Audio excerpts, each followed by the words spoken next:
Digo que vamos a pasar un buen rato, como luego les explicaremos. Si alguien no conoce a Vicente Valero Costa, pues pasará un rato bueno conociéndolo.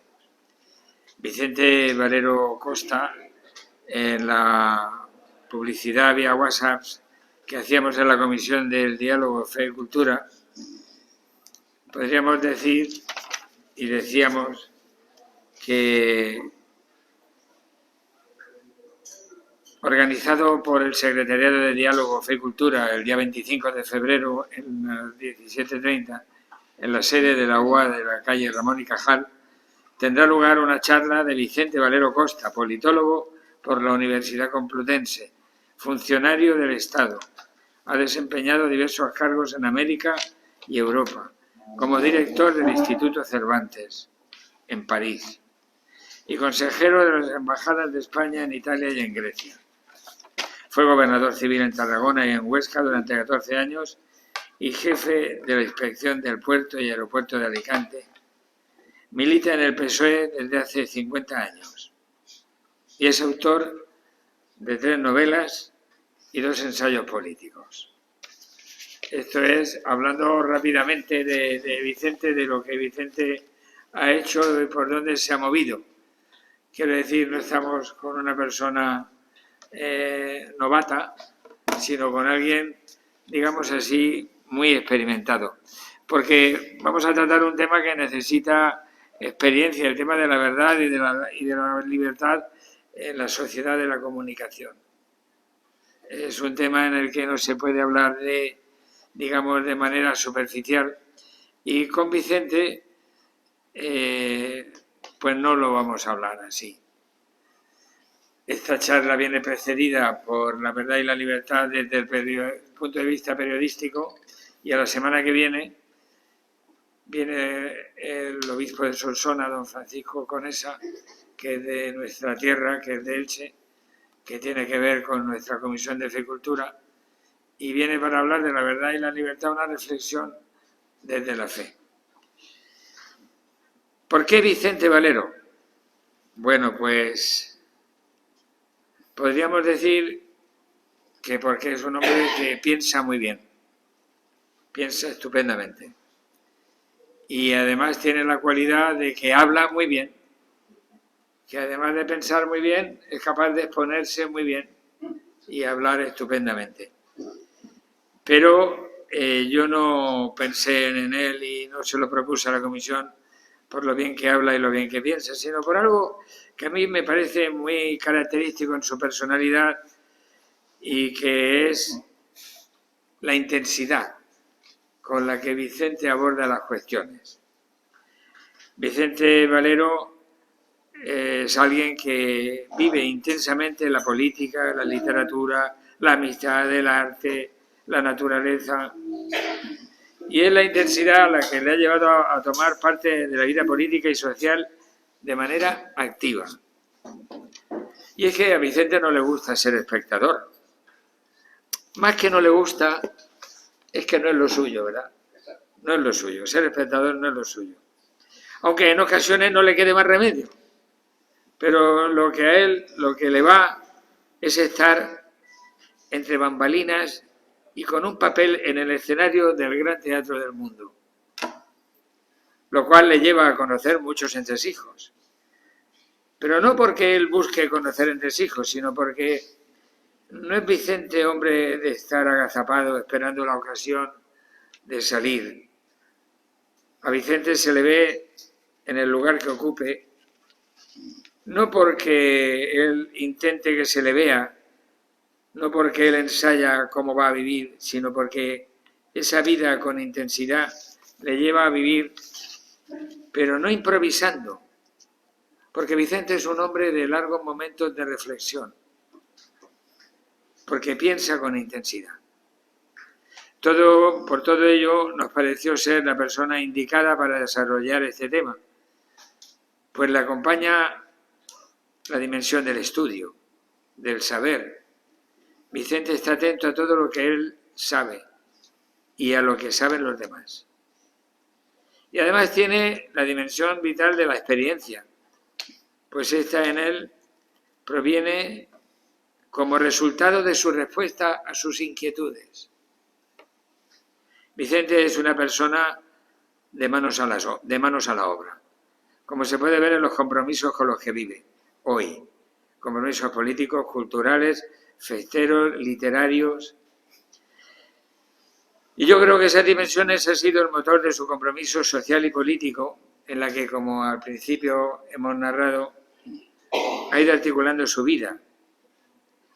De ahí la elección de su carrera y el pleno compromiso con la función pública y con la vida política concretamente.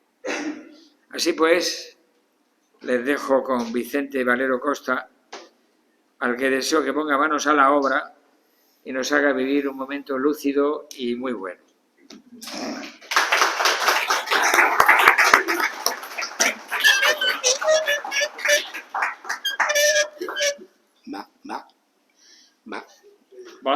Va.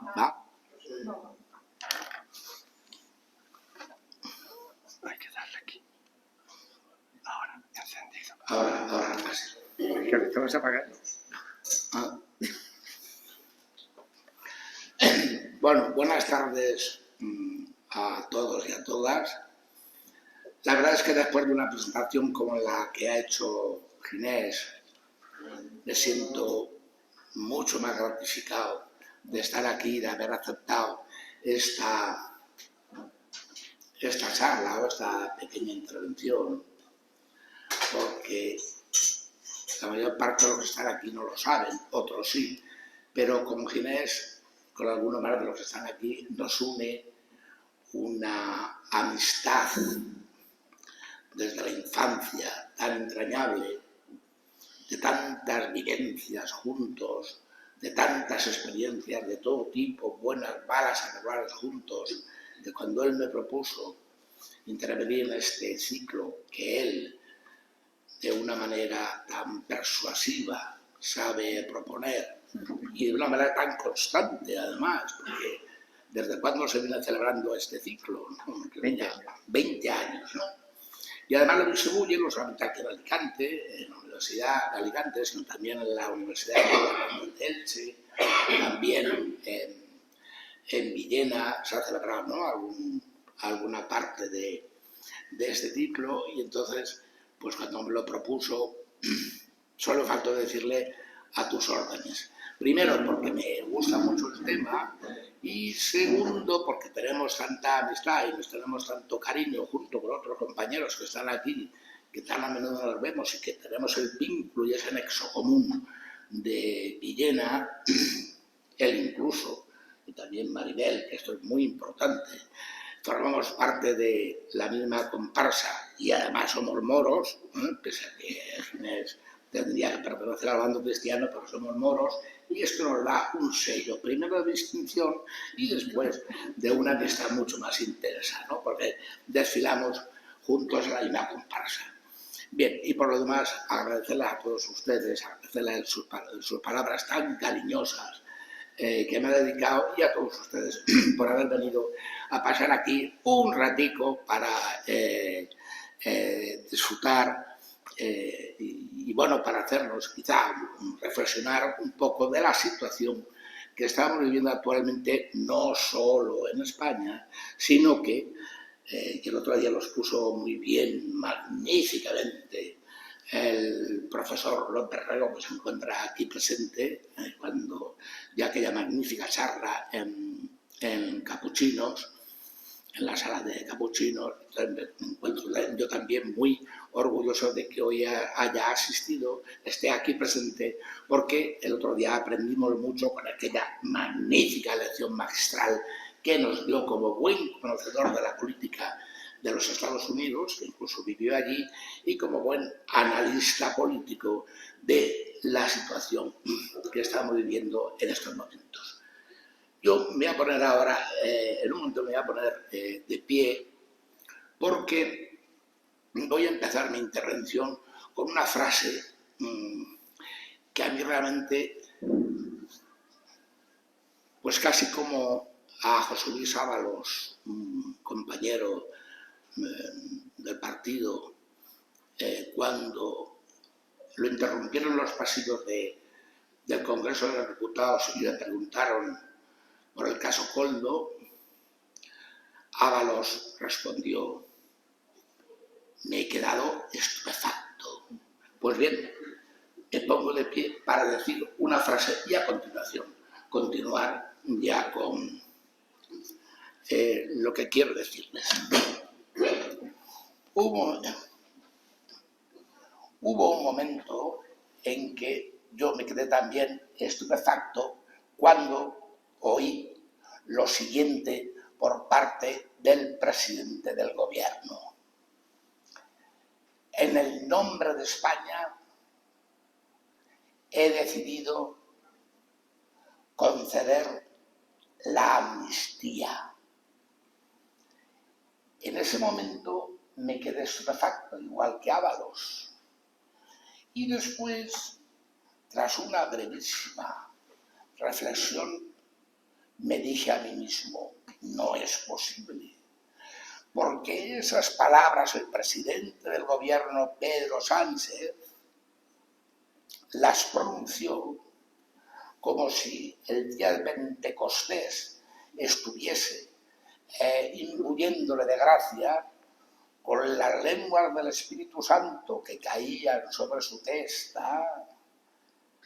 Y cuando dijo aquello de en el nombre de España he decidido conceder la amnistía, yo me dije: realmente este hombre es un déspota.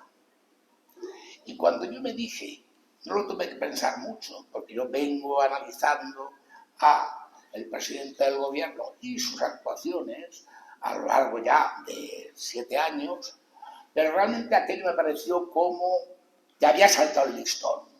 Es decir, que ya había perdido todo tipo de prurito y había perdido pues esa sensación de decir: voy a ser un poco más recatado, porque uno no habla en el nombre de España. En el nombre de España, si acaso, habla el rey. Uno tiene que hablar en nombre o bien del partido, o uno tiene que hablar en nombre del gobierno de España. Pero no en nombre de España voy a conceder he decidido conceder la amnistía. Bien, me he puesto de pie porque realmente él hizo esta declaración absolutamente solemne que a mí me dejó primero estupefacto y después llegué a esa conclusión que ya les he comentado, y a partir de ese momento dije: bueno, yo creo que este presidente del gobierno, cuando ha hecho esta declaración sin encomendarse ni al Poder Legislativo, por supuesto tampoco al Poder Judicial, faltaría más, pero tampoco es que lo había hecho con la ejecutiva del partido, ni tampoco el Comité Federal, sino que él se colocó allí, recibió los dones del Espíritu Santo y en el nombre de España hizo aquella declaración. Yo entonces dije: no me voy a andar con rodeos y con pruritos. Este hombre tiene madera de déspota. Y voy a decir por qué. ¿Cómo es posible que con una frase así, concediendo la amnistía, que por cierto hay muchas similitudes entre la amnistía que concede Pedro Sánchez y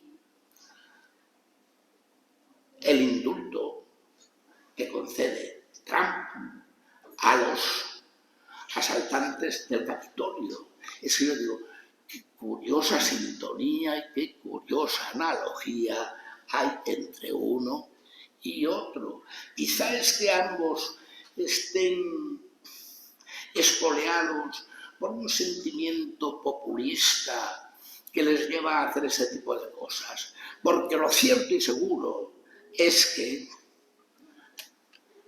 si ha habido un golpe de gracia y ha habido un trayazo a la igualdad de todos los españoles y a la igualdad de todos los territorios de España, ha sido la amnistía.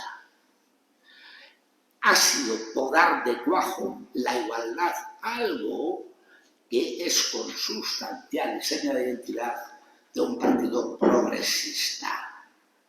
Pero en el nombre de España ha concedido la amnistía sin encomendarse a los demás. Por tanto, yo también tengo el derecho de poner en cuestión y de poner en tela de juicio si esa medida que ha tomado, que va contra la igualdad de todos los españoles, es realmente una medida progresista. Quien toma una medida que va en contra de la igualdad de todos los españoles y de los territorios no puede ser nunca progresista. No, es un déspota. Por otra parte, cuando pensamos en la amnistía decimos: hombre, claro, esto que dicen sí puede ser porque de esta manera se normaliza la situación. Decían que se normaliza la situación. Mire usted, aparte de romper la igualdad de cuajón, de pegar un trayazo a la igualdad de todos los españoles y de todos los territorios, aparte de esto, hay algo realmente grave, como es deslegitimar al Poder Judicial. Esto ha sido una bomba de racimo contra el Poder Judicial, que fue absolutamente escrupuloso a la hora de llevar todo el proceso, con luz, taquígrafos e incluso televisión. Todo el proceso judicial en la sala de lo penal del Supremo y después el veredicto también se tomó allí. Ergo, si todo se ha hecho de esta manera, respetando las leyes en los procesos judiciales que el Poder Judicial ha llevado a cabo, ¿cómo es posible que se deslegitime la actuación del Poder Judicial con una medida de gracia que además toma alguien del nombre de España sin encomendarse ni a Dios ni al diablo, solamente al Espíritu Santo? Por lo que antes he dicho. Si alguien está vulnerando el Poder Judicial, deslegitimándolo, tampoco podemos decir que es muy progresista, ¿verdad? Sino que tiene otro canteo, como he dicho anteriormente. Pero es que además hay otra cuestión que tenemos que tener todos en cuenta a la hora de enjuiciar una decisión de este tipo. ¿Cómo es posible que esto se haga premiando y privilegiando a un grupo de españoles, vamos a decir, que sediciosos, vamos a decir, que se rebelaron, que no acataron las leyes, que no acataban ninguna ley y que incluso declararon la independencia, es decir, delincuentes que cualquier otro pues hubiera sido, se le habría hecho cumplir las penas impuestas, y en cambio se premia y se privilegia a una casta que además es una casta supremacista, es una casta xenófoba, es una casta independentista y es una casta delincuencial. ¿Cómo entonces se le puede conceder la amnistía y concederles este privilegio y premiarles esta actuación de delincuentes? Bueno, pues la verdad es que si tenemos en cuenta que a esa casta se le estaba pidiendo el apoyo para unos votos que eran necesarios para poder continuar en el gobierno, pues ya tenemos la ecuación cuadrada. Miren ustedes, si eso es progresismo, si eso es ser socialista, que venga Dios y lo vea, porque desde luego yo no me lo creo. El sanchismo, concretamente Pedro Sánchez, está llevando a cabo y cada vez con mayor intensidad una política presidencialista, populista, con los ribetes déspotas que antes he mencionado y que para mí este ejemplo de la concesión de la amnistía es un ejemplo claro de la deriva de un personaje que nunca ha ganado unas elecciones, pero que, bueno, oye, que podía formar pues algún tipo de coalición o podía tal para poder sacar adelante un programa que realmente fuese progresista. Pero claro, con todo esto, cuando además está primando a estas castas y está primando y se alía uno con este tipo de partidos que son independentistas y que, bueno, pues lo que quieren es, pues esto, la destrucción del ordenamiento jurídico y, en definitiva, la separación de los territorios de España.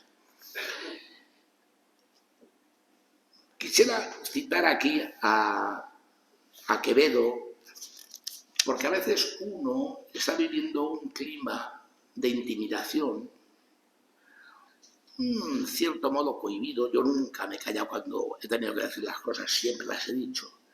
Y ahora también, como hay un clima de intimidación, nadie me va a callar. Y lo que yo tenga que decir, lo voy a decir.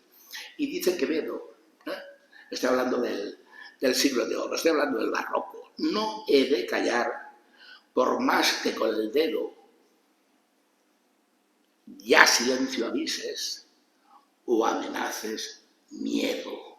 Pues bien, yo no voy a callar, entre otras cosas, porque si yo soy un ciudadano de a pie, si yo soy una persona que ya no tiene relevancia política, sí que la he tenido en algún momento, pero yo no tengo relevancia política, ¿por qué he de callarme cuando de pronto vemos que hay ministros que arremeten contra el Poder Judicial, siendo del Poder Ejecutivo, siendo miembros del Gobierno, y arremeten contra el Poder Judicial? Oiga, ¿qué ejemplo está dando usted al resto de los ciudadanos, a una comunidad que piensa que, hombre, nos tendrán que dar algún tipo de ejemplo con un comportamiento y una conducta que sea pues honesta, que sea respetuosa, que sobre todo tenga bien claro lo que es la división de poderes, que ahora después entraré en esa materia.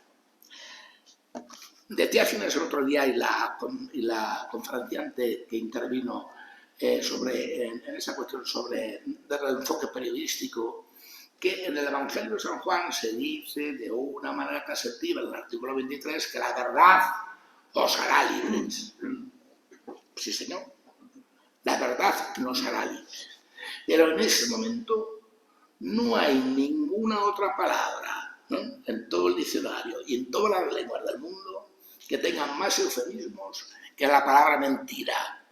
Y la mentira nos hace esclavos, claro. Pero es que ya nadie. El otro día le comentaba a Ginés, digo, pues es que ya nadie dice ninguna verdad. Es decir, en el mundo de la política se ha intoxicado tanto todo que ya nadie dice una verdad.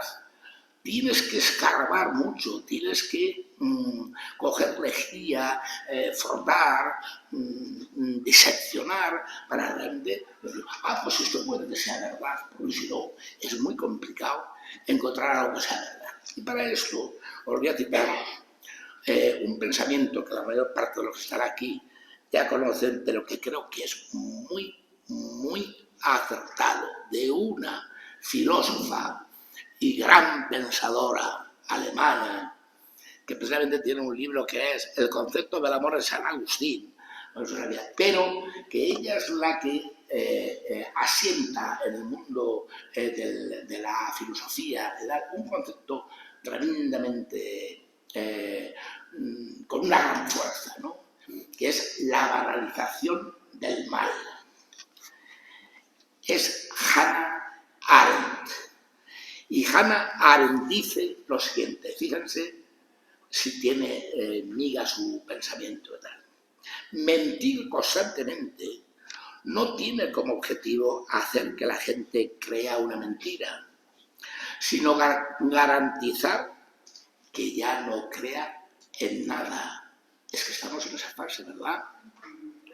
Un pueblo, sigue diciendo Hannah Arendt, que ya no puede distinguir entre la verdad y la mentira, no puede distinguir entre el bien y el mal. Y un pueblo así, privado del poder de pensar y juzgar, está, sin saberlo ni quererlo, sometido implacablemente al imperio de la mentira. Con gente así ya puedes hacer lo que quieras. Porque si todo es mentira, nada importa, salvo el espectáculo de invertir el paradigma y canonizar la desvergüenza. Esto lo dice Hannah Arendt a mitad del siglo pasado. Fijaros, a mitad del siglo pasado. Quiero decir que, bueno, que estamos ahora en un momento, no solamente aquí en España, sino globalmente, donde realmente este pensamiento de Hannah Arendt pues se ha impuesto de una manera que realmente tienes que escarbar mucho, y tienes que hacer mucho ejercicio, mucha reflexión, y tienes que utilizar mucha capacidad crítica para decir, es verdad, es que me están engañando, no voy a permitir que me engañen, es que tengo que llegar al fondo porque si no, con tanto bulo, con tantas redes, con tanta publicidad institucional, con tanto tal, llega un momento que realmente somos como las píndolas estas, las trompas que decíamos en el pueblo, los trompos, que vamos dando vueltas, vueltas, vueltas, sin darnos cuenta de lo que realmente acontece. Y en este momento, además, hemos entrado en una nueva era de las tiranías y de las autocracias. La historia del mundo, la historia de la humanidad, es una historia pendular. No es que siempre haya buenos y buenos, tal. No, no, es que ha habido momentos en los que se ha vivido con una cierta normalidad y respetando las leyes, ¿verdad? Y después de pronto el movimiento pendular nos lleva a estos momentos de tiranías y de autocracias. Pero esto detrás de los babilonios, quiero decir, después los griegos, después los romanos, después toda la Edad Media, después la Edad Media, después... Quiero decir que a lo largo de toda la historia de la humanidad no es esto de decir, no, es que nos vamos civilizando y vamos consiguiendo unas cotas de respeto a la ley, de respeto y de convivencia. No, no. De pronto hace ¡bum! Y pega un esto y realmente pues volvemos a aquello que ya lo decía Hobbes, pero ya lo decía mucho antes también Cicerón, ¿no? de homo homini lupus, que el hombre es un lobo para el hombre. La verdad es que en este momento, y lo expuso muy bien el otro día García Rego en su intervención, estamos en un momento donde se ha desestabilizado por completo el mundo, el marco de convivencia se ha desestabilizado, el orden mundial ha entrado en quiebra, el pacto transatlántico se ha ido a pique, Europa se ha quedado como una especie de hijastra abandonada que ya no sabe lo que hacer, está absolutamente desorientada, está desconcentrada, ¿quién me va a ayudar? ¿Quién no me va a ayudar? Tenemos que invertir lo que son los valores europeos en el sentido de que si nuestro poder hasta ahora ha sido y nuestro orgullo ha sido el estado del bienestar, pues ahora resulta que tendremos que invertir en defensa. Y si invertimos en defensa, habrá que sacar el dinero de algún sitio. Y si sacamos de algún sitio, pues tendrá que ser el dinero que va destinado a nuestro maravilloso estado del bienestar. Es decir, que afectará a la educación, que afectará a la sanidad, que afectará a las pensiones, que afectará a la vivienda, que afectará a tal, ¿no? Entonces, por eso Europa está desorientada totalmente, sin saber lo que hacer, y Estados Unidos pues dice, bueno, vamos a ver, yo ya me he cansado de poner tanto dinero y si ustedes no contribuyen a reforzar su seguridad, pues yo también me voy a echar atrás porque mis intereses son otros, son los del Asia-Pacífico, son los tal y cual, ¿no? Y entonces, pues aquí estamos en un momento de incertidumbre que no se sabe muy bien lo que va a ocurrir. De momento lo que ha ocurrido es que se ha impuesto la ley del más fuerte y se ha impuesto el derecho de conquista. ¡Ah! Pero si esto ya existía en Roma. ¡Ah! Pero si esto ya existía en la Edad Media. El que llegaba, conquistaba y decía, esto para mí. El otro llegaba, esto para mí. Y entonces, claro, no se respetan las leyes, pues llega un momento, pues lo que ha pasado, que Rusia invade Ucrania y dice, esto para mí. Pero no solamente ya la península, sino que toda la franja esta, que no sé qué, dice Rusia, esto para mí. Bien.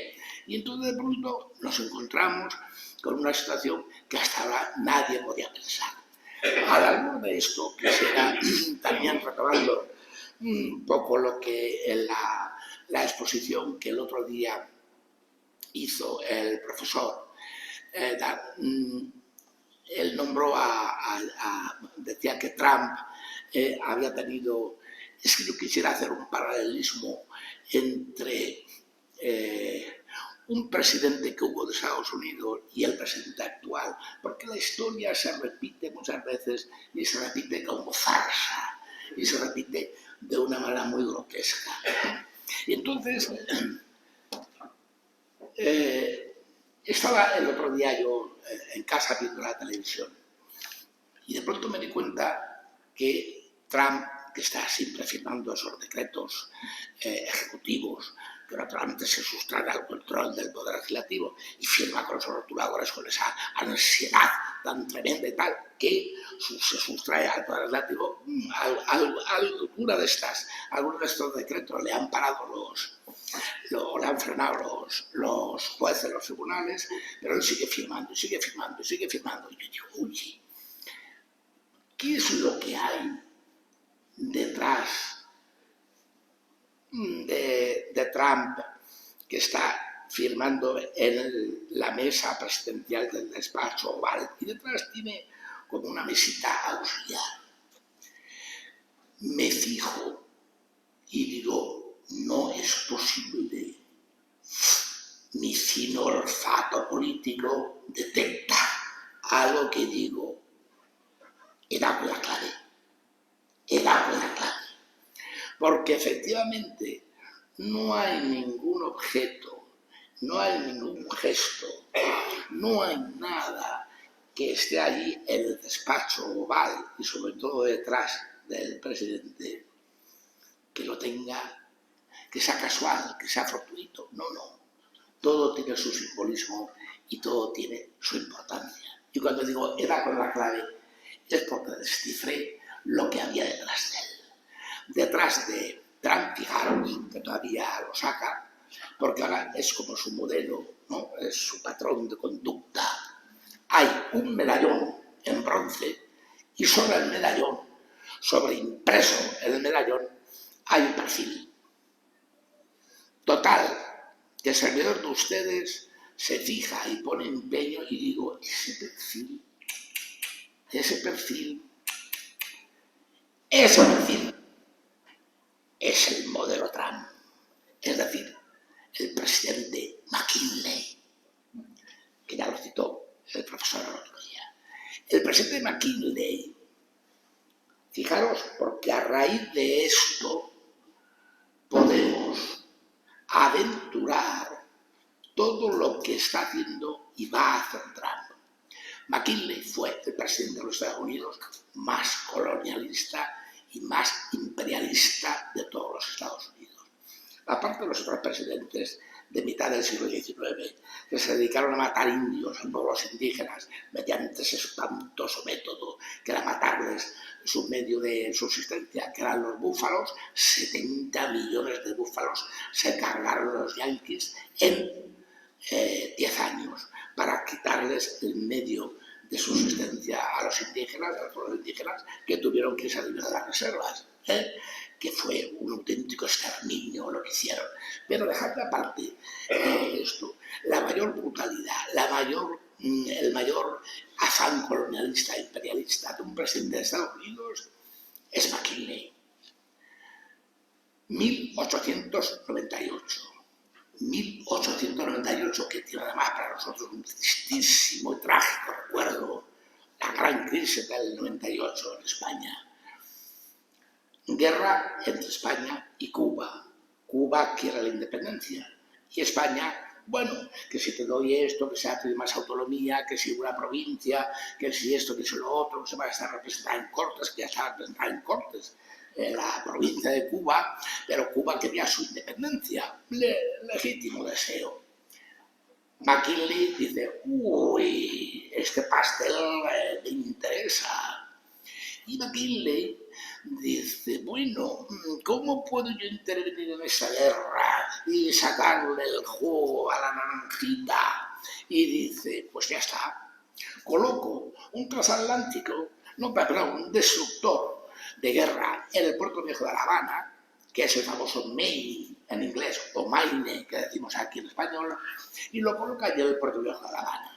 España y Cuba se están en guerra y entonces Estados Unidos dice, no, porque yo voy a ver si vigilo, controlo, superviso, y lo que hace es colocarle unos bombazos al destructor suyo e inmediatamente acusar a España de sabotaje de haber reventado el Maine con muertos, heridos, en fin, una catástrofe. Y claro, contra el pretexto, contra la excusa de decir, ahora intervengo yo en la guerra, se suceden unos hechos calamitosos para España, como es la gran derrota naval de nuestra Armada en Santiago, en el Golfo de Santiago de Cuba, en la bahía de Santiago de Cuba, con el único que sobrevive porque hay una matanza tremenda de españoles. El único que sobrevive es el almirante Cervera y tal. Entonces, a raíz de eso entra la gran crisis en España del 98, Estados Unidos empieza a dar saltos de alegría diciendo albricias, albricias, albricias, porque claro, no solamente era Cuba, es que también era Puerto Rico, es que eran las Islas Filipinas, es que además era el acceso al canal de Panamá. Fijaros, y una cosita que tengo yo clavada en el alma, la isla de Guam, que nadie la nombra nunca, y la isla de Guam a mí lo tengo clavado en el alma. Pues bueno, todo esto los yanquis, con McKinley a la cabeza, resulta que se hacen con todo esto y le imponen a los cubanos una constitución. ¡Hala! Ya tenemos a Cuba, que es nuestra. Los cubanos al cabo de 5 años dicen, oye, hemos salido de Guatemala y nos metemos en Guatepeor. Esto es tremendo, ¿no? ¿Pero qué hemos hecho? ¿Qué hemos hecho? Le dicen a McKinley, no, nosotros queremos una constitución que sea nuestra constitución. Y entonces McKinley le dice, ojo al gato, bien, pero como os hemos ayudado tanto, vosotros nos debéis algo. Y por tanto, ¿qué hace Estados Unidos? Hombre, pues cobrarse en especie. ¿Y cómo se lo cobra en especie? Quedándose con la parte occidental de la isla de Cuba, que ahora como ustedes enseguida lo comprenden, que se llama Guantánamo. Guantánamo, que es la parte occidental de la isla de Cuba, desde 1905 pertenece en propiedad sine die per in secula seculorum, de modo vitalicio, es propiedad de los Estados Unidos, porque se cobran su intervención. Ahora inmediatamente enlazarán con lo que voy a decir. Y de aquí que, por aquello de los paralelismos, que la historia se repite, el presidente McKinley tenía un asesor único, tenía dos, pero sobre todo uno, que era potentísimo, otro que era el Pulitzer, que también publicaba periódicos, pero tenía uno que era el más millonario de todos, el más importante de todos, el más estrambótico de todos, el más yanqui de todos, y que además dominaba todos los medios de comunicación. Absolutamente los medios de comunicación más influyentes de Estados Unidos los dominaba en la propiedad de William Randolph Hearst. William Randolph Hearst, que era un fulano pasado de comer aparte, era el consejero único del presidente McKinley. Y, entre otras distracciones, pues le daba por venir a España, llevarse claustros de catedrales románicas, se llevaba campanarios, se llevaba tal, se quiso llevar la mezquita de Córdoba, se quiso llevar la ciudad de Sevilla, se fue a Gales y empezó a llevarse todo lo que podía, a Italia, a Francia, es decir, unos expolios tremendos, de tal manera que dicen que el rancho que tenía en California ocupaba media California. El William Randolph Hearst era un personaje tan estrambótico que llamaba la atención, y era tan peligroso, y era tal, que incluso Orson Welles le hizo una película con la vida de este personaje del Hearst, de Randolph Hearst, que se llama Ciudadano Kane. Bueno, esto lo cuento y dirán, bueno, oye, pero ¿qué historieta está contando aquí Vicente? Este hombre se entretiene con las historietas. No, es que estoy estableciendo el paralelismo. Y llegamos a Trump, como la historia se repite, y se repite a veces de manera tan astrosa. Pues resulta que ahora tenemos a Trump, que es un presidente que tiene como modelo, no lo olvidemos, al medallón que tiene detrás de él. Fijaros y veréis cómo está ahí el perfil de McKinley. Ese es su modelo, por tanto, se puede predecir qué es lo que va a hacer. Y de momento tiene también, fijaros qué cosa, cómo se repite la historia, ¿no? Tiene también un consejero áulico, y ese consejero áulico también es el más millonario de los millonarios del mundo, y además dueño de los medios de comunicación más importantes del mundo. No en papel, pero sí en redes y en la comunicación electrónica, que se llama Elon Musk. Fijaros qué paralelismo. Y entonces dice, oye, pues mire, se puede predecir, porque efectivamente ya ha dicho Trump, bueno, yo lo de Groenlandia, para mí, yo lo de Canadá, para mí, que ya veremos, ¿no? Pero él lo va lanzando, es decir, él tiene el mismo espíritu que el del medallón. Yo, el canal de Panamá, para mí. Yo también, la franja de Gaza, para mí. Y entonces llega una cosa que yo siempre lo comparo con el McKinley, ¿no? Con aquello de, bien, pero como yo te he ayudado a echar a los españoles de Cuba, pues hombre, tú me lo tienes que pagar de algún modo, ¿no? Y entonces nos encontramos con Ucrania. Y va Trump y dice, bueno, vamos a llegar a un acuerdo, pero como tú me debes tanto y yo además voy a convencer a Putin para que se detenga ahí, el derecho de conquista, por supuesto, eso es de Putin, porque es la gran Rusia, porque Putin es un zar y esto tal. Bueno, pues entonces, claro, yo también me tengo que cobrar esto, ¿no? Como hizo McKinley con Guantánamo. Y yo lo que quiero ahora son parte de Ucrania para no irse nunca. Acordaros lo que os digo. Parte de Ucrania, que son eso que llaman las tierras raras, es decir, el petróleo, el gas y los minerales de carácter estratégico absolutamente críticos y esenciales para componer todos los mecanismos, los útiles estos electrónicos, ¿no? De los coches, de esto, de lo tal, que son, y dice que aparte de China, que tiene la mayor reserva del mundo de estos minerales críticos, que en Ucrania también hay mucho más. Y entonces Estados Unidos, pues como McKinley, hombre, yo te he ayudado, ¿no? Pues esto ya ahora me quedo con Guantánamo. Hombre, Ucrania, le dice Trump, yo te he ayudado, ¿no? Pues ahora me quedo con esto. Para que veáis cómo a veces la historia se repite y se repite como farsa, ¿no? Pero en este caso con mucho mimetismo. Bien, ahora yo, si me vais a permitir que lea, porque si no yo como tiendo a la digresión, pero voy a leer una cosa, porque es necesario para poner un poco los puntos sobre las IES en cuanto a la charla. Mirad, es fundamental mantener el Estado de Derecho si queremos gozar de una democracia plena. Y el Estado de Derecho se caracteriza pues, por dos columnas importantes, que son el imperio de la ley, que es el conjunto de normas de rango diverso en cuya cúspide se asienta la ley de leyes, es decir, la Constitución. Y la segunda nota distintiva del Estado de Derecho es la división de poderes entre el Poder Ejecutivo, el Legislativo y el Judicial. Sobre este armazón institucional se levanta la estructura jurídica que rige la vida ciudadana, evitando de ese modo la perenne tentación del abuso de poder y asegurando el ejercicio de la libertad. Todo ello se sustenta en algo tan elemental y básico como es el voto, es decir, el sufragio universal.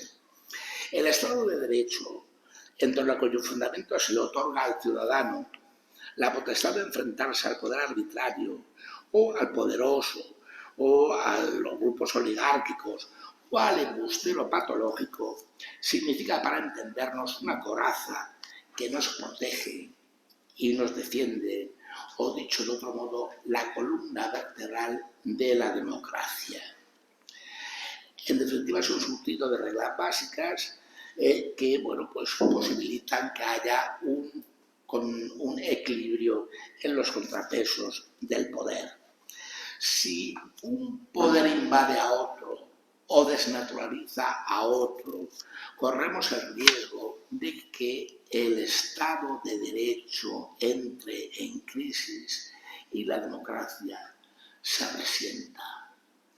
Entonces, si efectivamente el caldo de cultivo ya se está formando, pues puede ser que la balanza entre derechos, deberes y libertades salte por los aires. Y ahí irrumpe la autocracia de la que estamos a un paso. El proceso de desnaturalización del Estado de Derecho, esto lo digo yo, ¿no? Porque este librito es un ensayo que yo escribí, que se llama El Caimán, que está ahí y tal. Entonces lo digo por si alguien tiene interés, pues porque vaya a intentar. Pero en fin, lo que quiero decir es que el Estado de Derecho puede abordarse, puede interrumpirse por medio de métodos. Un método violento, que fue el que utilizó Trump con el asalto al Capitolio, que estuvo a punto de dar un golpe de Estado, y hay otro método que es mucho más peligroso, que es el que le llamo el método de la carcoma. Es decir, que desde dentro se van laminando, se van erosionando las instituciones hasta que llega un momento que se debilitan tanto, que se quiebran, y entonces emerge un único poder, normalmente, que es el poder presidencialista, que es el poder ejecutivo, que al grito de un lema que se repite muchas veces: embuste, cinismo, cizaña.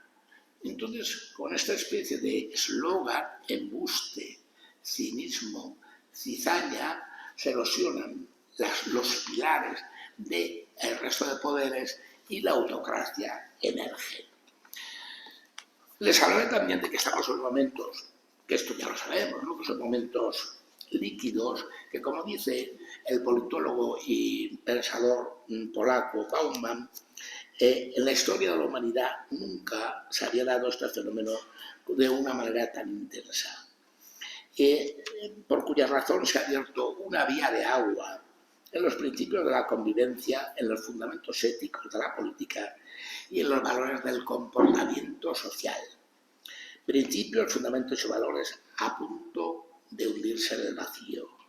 Y convendría prestar atención al postulado de Bauman, pues desde el instante en que la realidad se diluye, ya no hay soportes a los que aferrarse. Las incógnitas sobre el presente y futuro generan desconfianza y frustración.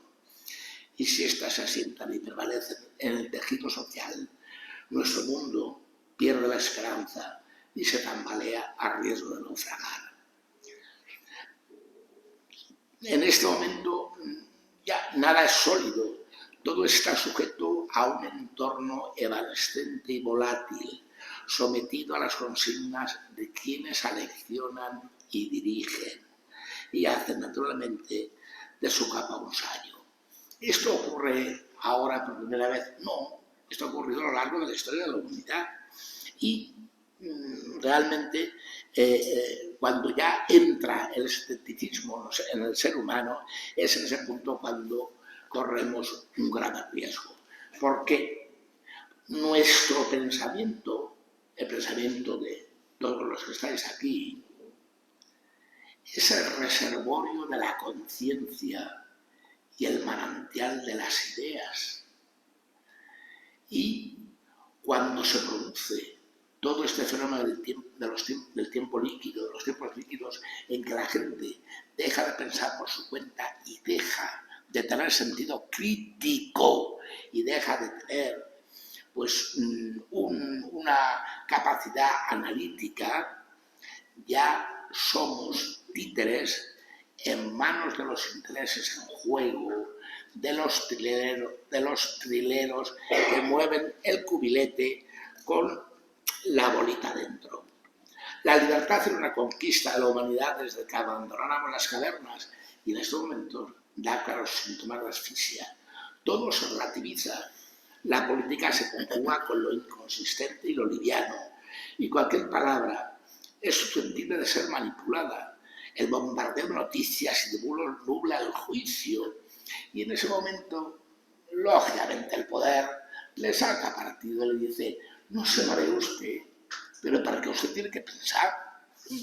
No se maree, si es que pensar da dolor de cabeza y además le va a llevar mucho tiempo y además ya tenemos una educación para que los chicos no piensen tanto y tampoco tengan capacidad crítica y en consecuencia no piense usted porque yo ya pienso por usted. Así es lo que tiene que hacer usted, es seguir mis consignas y si a esto lo unimos, de seguir sus consignas y al mismo tiempo tanto el poder legislativo como el poder judicial se van desnaturalizando y se van laminando, pues tenemos un presidencialismo al alza con ribetes despóticos. Son tiempos peligrosos estos, queridos amigos y queridas amigas. El caldo de cultivo ideal para gente sin escrúpulos, ni éticos ni políticos. Eso, amigos y amigas, es la posverdad. Un limbo amoral en donde no existe ni el bien ni el mal, ni la mentira ni la verdad, ni pulso ético, ni latido estético, es decir, el paraíso delicuescente del desaprensivo que campa y trampea a su antojo. Estos son los tiempos líquidos que estamos viviendo. Bien, ya imagino que están como están un poco cansaicos, pues entonces voy a ver si no. Pero en fin, voy a citar, porque me parece también muy interesante, a Gramsci, en italiano Gramsci, en español Gramsci. Es un gran pensador marxista italiano que durante todo el siglo XX tuvo una influencia enorme en todos los pensadores políticos de toda la Europa occidental y aún Allende. Y tiene una frase que ha sido repetida esta base ya, incluso plagiada, cambiada a veces en ocasiones, incluso Margarita Yourcenar, que tiene un libro bellísimo, como ya sabéis, ¿no? Que es esto, que es Las Memorias de Adriano. Pues ella habla de cuando los dioses antiguos están desapareciendo, los dioses antiguos desaparecen y ha aparecido una nueva religión con un único dios de tal. En esos tiempos de paréntesis es donde surgen los monstruos. Y esto lo toma Marguerite Yourcenar de la frase de Gramsci, que dice: cuando lo viejo se resiste a morir y lo nuevo no termina de asomar, es el momento en el que surgen los monstruos. Y ahí estamos, en este tiempo de inflexión. Y en este tiempo de inflexión se distinguen dos etapas. Presten atención, dos etapas. Una etapa de distracción en la que estamos y una etapa de disrupción a la que llegaremos y a no tardar. En la etapa de distracción, pues se producen todos estos fenómenos que ya antes ya he insinuado, incluso a veces mencionado, pero sobre todo insinuado, ¿no? Que es la erosión, el socavar, la división de poderes y los que son los fundamentos de la democracia. Lo más grave de todo es deslegitimar al poder judicial y estamos asistiendo aquí en España, en Estados Unidos no, porque los 9 jueces fueron nombrados, me parece que los 9 fueron, o casi los 9, no sé con certeza, con Trump, pero aquí en España estamos asistiendo a un vapuleo al Poder Judicial, a una deslegitimación del Poder Judicial que es verdaderamente preocupante, ¿no? Desde un ministro, que es el ministro de la Presidencia, que además es el ministro de Justicia, que de pronto dice: es que el Poder Judicial está sometido a una confabulación de los poderes fácticos y de los grandes poderes económicos que están en combinación con la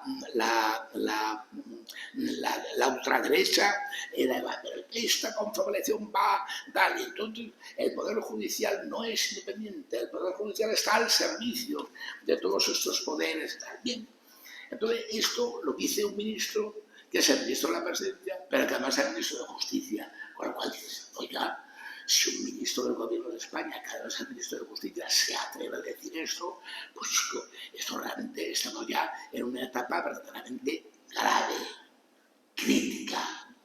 Sale otro ministro, que es un ministro que fue hasta hace muy poco tiempo jefe de gabinete del presidente del gobierno, y dice, sin que se le mueva un pelo, dice, es que el juez tal, no lo nombro por respeto, pero ya se puede imaginar ustedes, que el juez tal prevarica. Eso lo dice un miembro del Poder Ejecutivo. Es decir, es un ataque directo hacia el Poder Judicial, ¿no? Se pone en cuestión y se pone en solfa y se deslegitima las actuaciones del Poder Judicial. Mire usted por donde lo mismo que decían los independentistas, ¿no? El lawfare, los jueces son franquistas.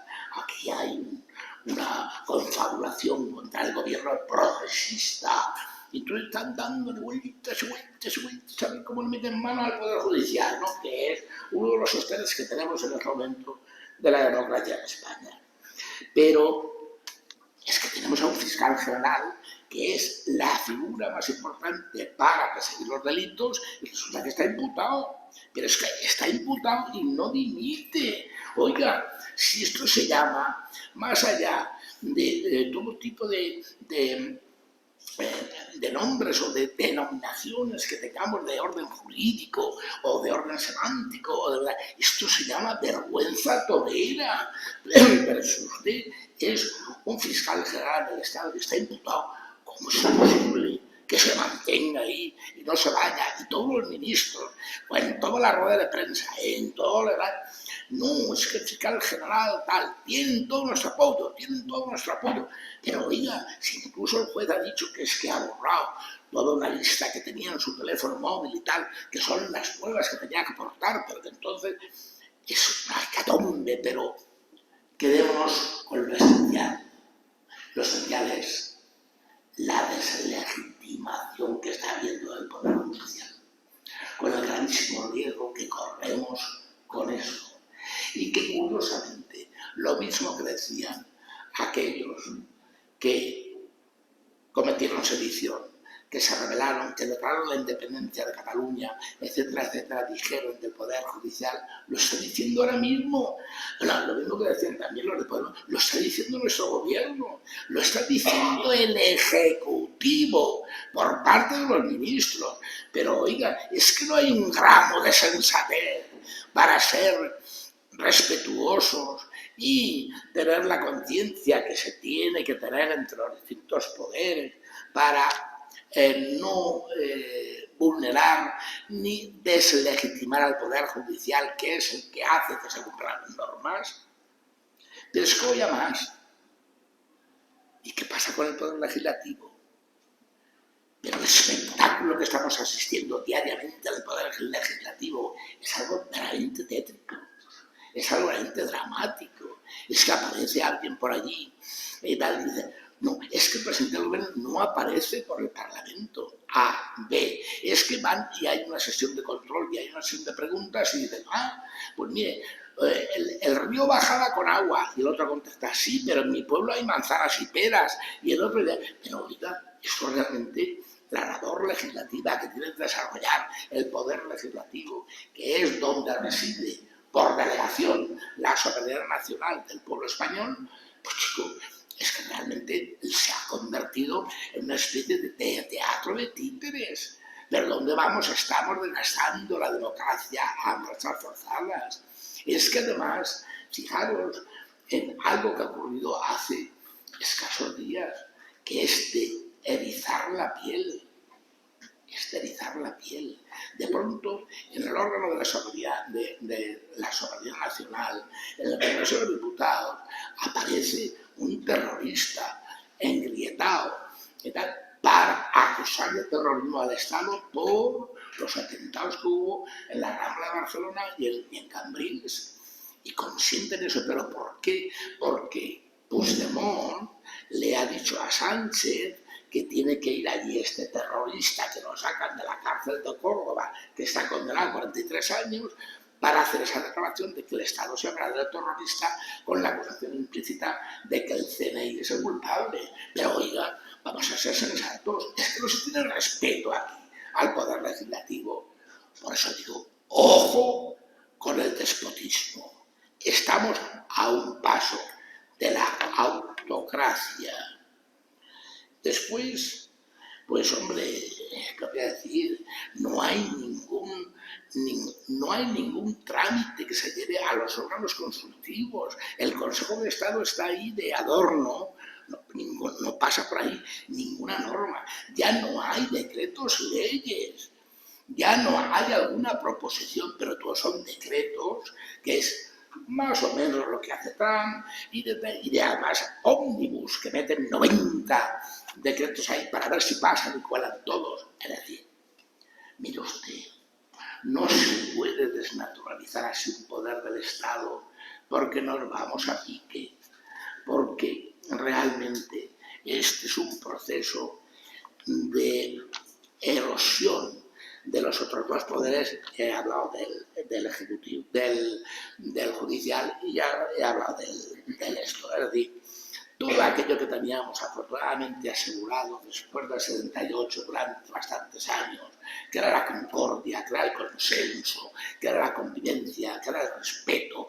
que era la libertad de expresión, todo eso se está perdiendo. Es que se está desgastando, erosionando todo a marchas forzadas. Claro, siempre hay un vencedor en todo esto y hay alguien que además lo está propugnando y promoviendo. Y para esto también, pues hombre, se origina desde el propio poder, se origina una polarización, una tensión, una crispación. El presidente Sánchez, en el acto de investidura, repitió 20 veces que iba a levantar un muro, que iba a levantar un muro, que iba a levantar un muro, que iba a levantar un muro. Oiga, este muro, los españoles tenemos mucha experiencia en lo que significa levantar un muro, porque esto es ni más ni menos que el embrión del guerra-civilismo. Pero es que no nos damos cuenta que vamos a un enfrentamiento cainita otra vez. No nos damos cuenta de que la polarización, los enfrentamientos, esto no nos conduce a nada bueno, sino todo lo contrario. Y es que son muy aficionados al cainismo aquí en España. Por favor, un poco de mesura, un poco de sensatez. Dejemos ya de polarizar. Estamos viendo a Alemania un ejemplo que podría servir aquí también, ¿no? Oiga, es que el Partido Socialdemócrata pues resulta que va a pactar en Alemania con el partido, el equivalente al Partido Popular, ¿no? Oiga, es que aquí, para salvar una situación crítica en la que vamos a entrar de manera muy grave, porque a ver cómo vamos a resolver aquí el incremento en seguridad, el incremento del gasto en seguridad, lo tendremos que resolver, porque si no lo resolvemos, mis queridos amigos, Marruecos nos come por los pies. Porque si no llegamos al tope que nos piden en la OTAN ahora, que Estados Unidos ha dicho, apañaos como podáis, Marruecos, que tiene, por cierto, unos lazos de amistad y cooperación con Estados Unidos, que no hay ningún otro país que lo supere, porque razones históricas, si alguien quiere saberlo, que lea estos libritos se enterará. Bueno, eso lo digo en plan de broma, para animarles a comprar el librico que está ahí en esto tal, o en las redes. Pero en directo me permiten la butada, me permiten la broma. Pero quiero decir que, claro, oiga, o aumentamos el gasto en defensa, o pues resulta que Marruecos nos va a tomar por los pies. Y no vaya a ser que Estados Unidos diga, y si me llevo las bases de Rota y de Morón, me las llevo a Marruecos. Estamos en momentos muy difíciles. Porque además, si elevamos el gasto en defensa, lo tenemos que detraer de algo tan básico como son las partidas del Estado del Bienestar, educación, sanidad, jubilación, y ahora digamos la vivienda. Es decir, como dicen en nuestro pueblo, eches pandeches. Tú si tiras por aquí, mal. Y si tiras por aquí, peor.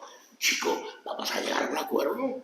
Oiga, vamos a ponernos de acuerdo a las fuerzas mayoritarias políticas. Pero ¿qué es este encono y qué es esta polarización? ¿A dónde nos lleva esto? Un poco de sensatez. Claro que esto, mis queridos amigos y mis queridas amigas, tiene un corolario que voy a él ahora, porque ya me parece que me estoy poniendo un poco pesaico, ¿no?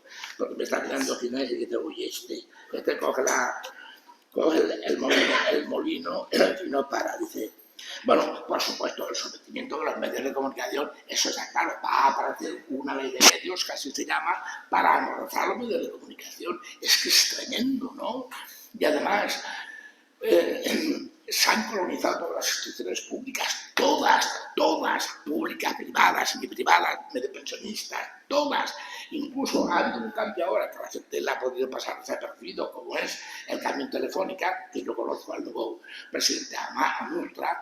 Entonces es que tiene toda una significación tremenda, porque claro, es que Telefónica es la empresa publicista más importante que hay en España, y si Telefónica a un medio de comunicación le concede 100 anuncios, pues significa que ese medio de comunicación va a tener unas cuantas resultados estupendas. Pero si le concede 3, ese medio de comunicación tendrá que cerrar porque quieren controlar quiénes son los que mandan. Es decir, una auténtica ley de prensa peor que la de Frank Ibarne. Pero como dice este gobierno que es progresista, no me fastidie usted. Pero es que además Telefónica, ojo, que esto es muy importante, es la empresa que controla el proceso electoral en aquella parte electrónica que no se ve. No sé si me captan.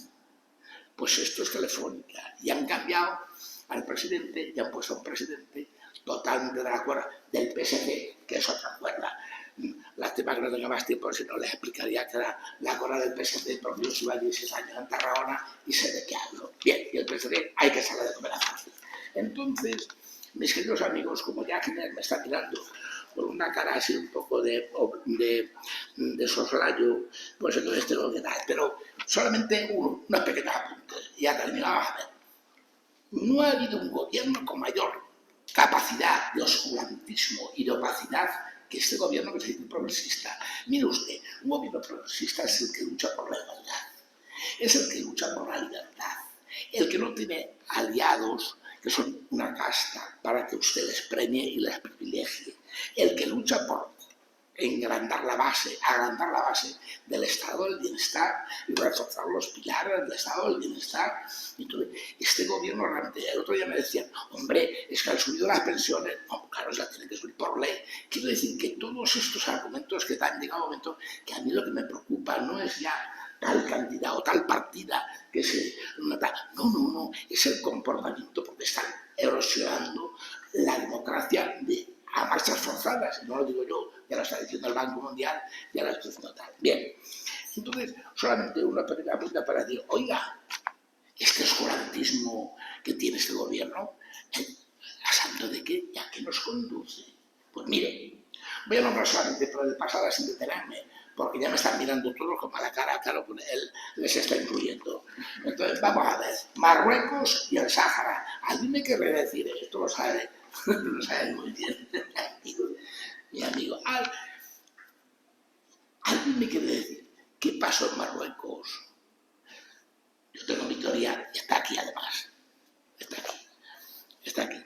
Yo tengo mi teoría. ¿Qué pasó en Marruecos para que de pronto el virus Pegasus invadiese a toda una red de teléfonos del gobierno y de pronto el presidente Sánchez corriese y se postrase a los pies del Mohamed, del rey de Marruecos, pidiéndole árnica?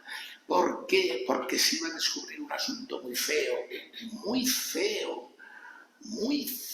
que afectaba a la esposa del presidente del gobierno. Y entonces, como esto no podía salir a la luz pública, pues entonces se fue, se arrodilló, le pidió árnica, le pidió piedad, se mostró y le pusieron la bandera del revés.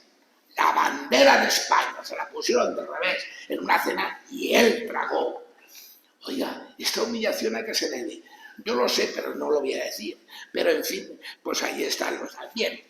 Después, a ver, pero ¿por qué se tiene que ceder el control de la migración a Cataluña cuando es una competencia del Estado? ¿Qué es que ahora esto de la casta independentista, supremacista, xenófoba, van a decir si puede entrar uno que tenga un color, el otro que tenga otro, el otro que hable catalán, el otro que hable... ¿Pero esto qué es? Esto no es ni más ni menos que el descuartizamiento y el desmantelamiento del Estado. Y eso no lo hace un gobierno progresista. No. Después, la financiación, que ya hemos visto, ahora quieren el cupo Cataluña y quieren cobrar más que el resto de españoles, porque dicen que allí la vida está más cara. Después, ¿quién me quiere explicar? Yo tengo una teoría, pero no, ahora como no tengo tiempo, pues no se la voy a explicar aquí. Otro día me invitas y entonces vengo de tal cual. ¿Quién me va a explicar a mí qué pasó en el aeropuerto de Barajas el 20 de enero, de aquella noche, fabulosa noche, con la Delcy Rodríguez, los maletines con las barras, con los lingotes de oro, allí uno que iba, el otro que entraba, el otro que salía, el Aldama, Ábalos, tal. Pero me quieren decir, me lo quieren explicar, a qué tanta opacidad, qué se oculta ahí. Y, por ejemplo, ¿cómo es posible que España consienta un país soberano? Que se tenga que decir una cuestión que afecta a nuestra soberanía y que afecta a nuestro dinero y a la financiación. Se tenga que decidir en Waterloo con un prófugo, un delincuente, que son todos una panda como yo he vivido allí, y entonces viven todos de esto, viven todos de nuestros impuestos. ¿Quién paga el palacete de Waterloo? Pues usted, yo. Todos pagamos el palacete de Waterloo y encima tenemos que tener unas reuniones. ¿Cómo es posible esta humillación al Estado, ponerlo de rodillas, tener unas reuniones en Suiza con un salvadoreño que es muy respetable y muy tal, pero que necesitamos una mediación internacional, cuando aquí hay órganos de mediación, consultivos y tal, que se podía desarrollar aquí? Pues no, hay que irse aquí, hay que hacer un pastón, hay que irse otra vez con el Falcon para acá, para allá, el Falcon para acá, para allá, el Falcon para acá, para allá. Y llega un momento que el chico, es que ya está bien, porque esto es una tomadura de pelo. Pero, ¿qué objetivo persigue todo esto? Y ya termino, porque he dicho, estamos en una fase de distracción, pero falta la fase de la disrupción. El otro día el profesor de los capuchinos hizo una posición magnífica y dijo algo con la que yo no estoy de acuerdo. Por vez primera, por vez primera. Él dijo, es que el artículo 22 de la Constitución americana impide que un presidente vuelva, o sea, repita 3 veces. En este caso sería una vez, o ya alternar 2 veces y entonces está. Pues, mira, mi querido amigo y respetado profesor, hay una frase que es de Curcio Malaparte que dice: todo gobierno que busca un cambio de régimen empieza socavando la legitimidad judicial, que es lo que está pasando aquí. En Estados Unidos es distinto, porque el Tribunal Supremo es diferente. Y el Ejecutivo ya somete, en parte, a los poderes restantes. El Legislativo, que además probó cuando la pandemia se probó que si cerraba el Legislativo lo echó el cerrojo un año, aunque fue declarado inconstitucional, pero estuvo gobernando, él como un déspota que es, estuvo gobernando maravillosamente bien, sin ningún control legislativo, etcétera, etcétera. El judicial cada vez se le deslegitima más y después los medios de comunicación se les amorraza, va a aparecer ya la ley de medios. Entonces, ya hemos entrado, vamos a entrar, todavía no hemos llegado aquí. En Estados Unidos, por lo que decía yo antes, el artículo 22 que impide una tercera reelección, yo estoy seguro que hará Trump, que tiene una enorme admiración por Putin, que va a gobernar como 36 años, Trump va a modificar ese artículo y si no puede, porque sé que es realmente muy complicado desde el punto de vista constitucional, suspenderá la Constitución o declarará alguna emergencia para gobernar otros 4 años. Esta, mi querido amigo, es mi opinión. Esta es mi... Y en cuanto a España, ¿qué creemos? Que todos estos movimientos que está habiendo son, hombre, mira, distracción, porque ahora cojo el Falcon, me voy a Ucrania, después vuelvo y después me voy a no sé dónde, y después vuelvo tal. No, no, todo es distracción, porque llegaremos a la disrupción. ¿Y cuál es la disrupción, mis queridos amigos, mis queridas amigas? La disrupción es llegar a un proceso, preparar el terreno, preparar la masa para meterla al horno, a un proceso plebiscitario que pregunte, mediante sufragio universal, un plebiscito, a los ciudadanos españoles si quieren república o monarquía. Esa es la discusión y ese es el objetivo que persigue Sánchez. Sánchez no soporta al rey y no soporta además que sea más alto que él. Esto lo digo en los libros. Pero además de eso, él lo que quiere vivir en un palacio más grande y tener un avión más grande y tener un más grande y tal, porque es así. Es que no quiero meterme a analizar la psique de Sánchez, que lo podría hacer, pero no porque se me calienta la boca. Entonces no lo voy a hacer. Pero sí que voy a decir que ese proceso de disrupción puede estar aquí. Y yo lo vaticino, tarde o temprano, salvo que tenga que salir de Naja, que tampoco es descartable, salvo que tenga que salir de Naja Sánchez de España, ese proceso de disrupción que está preparado además por Zapatero y él, porque Zapatero ya lo hablaba con Maragall, con aquello de la confederación asimétrica. Si es que estamos llegando a la confederación asimétrica ya con Cataluña, el País Vasco y el resto de los españoles, Ruanda, Burundi. Y entonces Cataluña y el País Vasco, qué bien. Y entonces esto es una federación asimétrica, pero esto es una fase. La siguiente fase es el proceso plebiscitario y hacer una consulta, porque somos muy demócratas y hay que hacer una consulta al pueblo si quiere monarquía o república. Y entonces, en ese caso, coronarse como presidente de la Tercera República Española. Eso es lo que quiere Sánchez. ¿Me han entendido? Pues con esto doy por finiquitado esto, porque si no podemos estar aquí hasta las 10.